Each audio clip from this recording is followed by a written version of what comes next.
supaya bisa menyelamatkan umat yang sesat ini. Maka disertakan di situ, di ayat itu ada 3 tugas bagi Rasul. Waladhi, dialah Allah zat yang bahasa mengutus fil ummiyina pada kaum yang buta huruf. Rasulan minhum, seorang utusan minhum dari kalangan mereka sendiri.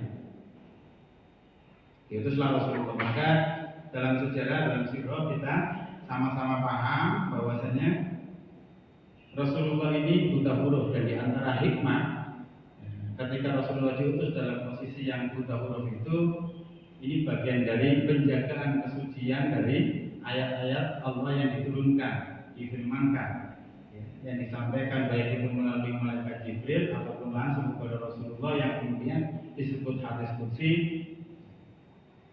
atas campur tangan rekayasa manusia. Jadi bukan karangan Al-Quran itu, karena Rasulullah itu ummi, buta huruf. Nah, tugasnya apa? Tugasnya yang pertama adalah yatslu alaihim ayatihi.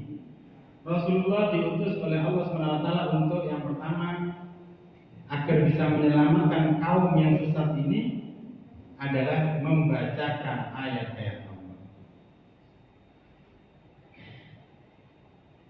Lengkaplah firman Allah diturunkan sampai ayat terakhir, al-yauma akmaltu lakum wa atmamtu alaikum nikmati wa raditu lakumul Islam madinah.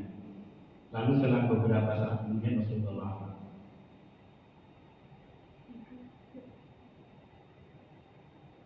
itu dilakukan oleh Rasulullah dalam waktu masa tugas 23 tahun. Tapi tidak hanya membacakan ayat-ayat Allah, firman-firman Allah tugas Rasul itu. Yang kedua, Allah firmankan wa yuzakkihim, dan Rasul itu bertugas untuk yuzakkihim, mensucikan jiwa mereka. Jadi di samping disampaikan ayat-ayat Allah, Rasulullah itu dalam proses 23 tahun mendampingi para sahabat bertugas untuk mensucikan jiwa manusia, jiwa para sahabat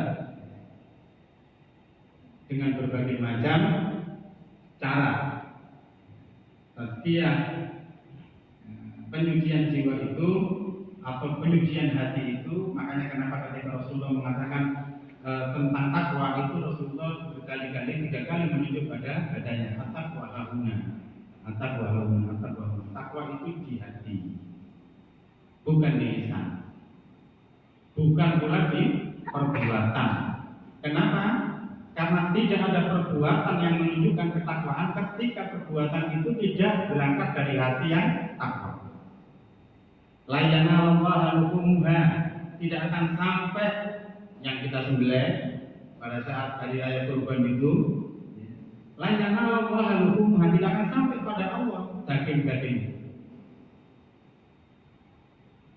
La yanallahu luhumuha wala dima'uha, dan juga tidak sampai kepada Allah darah-darah yang mengalir karena kita sembelih. Walakin yanaluhu taqwa, akan tetapi yang sampai kepada Allah itu adalah ketika semuanya itu didasari oleh takwa, dan takwa itu di hati. Maka tidak semua perbuatan baik menurut pandangan kita itu sampai kepada Allah sebelum perbuatan itu dilakukan atas landasan hati yang bertakwa.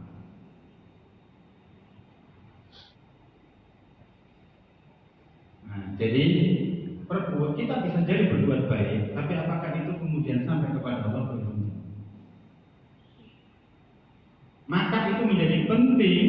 Wa yuzakkihim, Rasulullah ditugasi untuk mensucikan hati mereka. Sucikan.